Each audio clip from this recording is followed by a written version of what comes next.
Hi friends, ఎలా ఉన్నారు? అందరూ బాగున్నారా? ఇవాళ తోటకూర పన్నీర్ కర్రీ ఎలా చేయాలో చూద్దాం. స్టవ్ మీద ఒక బాండి పెట్టి అందులో 2 టేబుల్ స్పూన్ ఆయిల్ యాడ్ చేయండి. అది హీట్ అయినాక 1/2 టీ స్పూన్ జీరా యాడ్ చేయండి. స్లైస్గా కట్ చేసిన ఆనియన్ 1 కప్పు, స్లైస్గా కట్ చేసిన పచ్చిమిర్చి ఒక 2 యాడ్ చేసి ఇవన్నీ బాగా మిక్స్ చేసుకోండి. ఇలా కలర్ చేంజ్ అయ్యేంత వరకు ఫ్రై చేసుకున్నాక కరివేపాకు ఒక రెమ్మ యాడ్ చేయండి. యాడ్ చేసి మిక్స్ చేసుకోండి. సన్నగా కట్ చేసిన టమోటా 1 కప్పు, పసుపు 1/4 teaspoon, garam masala 1/4 teaspoon, salt మీకు టేస్ట్ తగ్గట్టు సాల్ట్ యాడ్ చేసుకోండి. ఇదంతా బాగా మిక్స్ చేసుకోండి. ఇలా మొత్తం మిక్స్ చేసుకొని మూత పెట్టేసి ఒక 5 మినిట్స్ కుక్ చేసుకోండి. టమాటా మొత్తం సాఫ్ట్గా ఉడికేంత వరకు.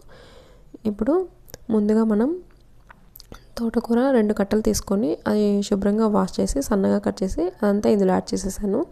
యాడ్ చేసి ఇలా మొత్తం మిక్స్ చేసుకొని మూత పెట్టేసి ఒక 10 to 15 మినిట్స్ కుక్ చేసుకోండి. ఇక్కడ సాఫ్ట్గా ఉడికిపోయింది తోటకూర కూడా. ముందుగా మనం పన్నీర్ తీసుకొని అది మ్యాష్ చేసి పెట్టాను, అదంతా ఇందులో యాడ్ చేయండి. 1 కప్పు వరకు యాడ్ చేసి కారం 1 టీ స్పూన్ యాడ్ చేసి మిక్స్ చేసుకోండి. చూడండి, అలా ఒక 2 మినిట్స్ ఇలా కలుపుకుంటూ కుక్ చేసుకోవాలి. చూడండి, ఇక్కడ తోటకూర పన్నీర్ కర్రీ రెడీ అయిపోయింది.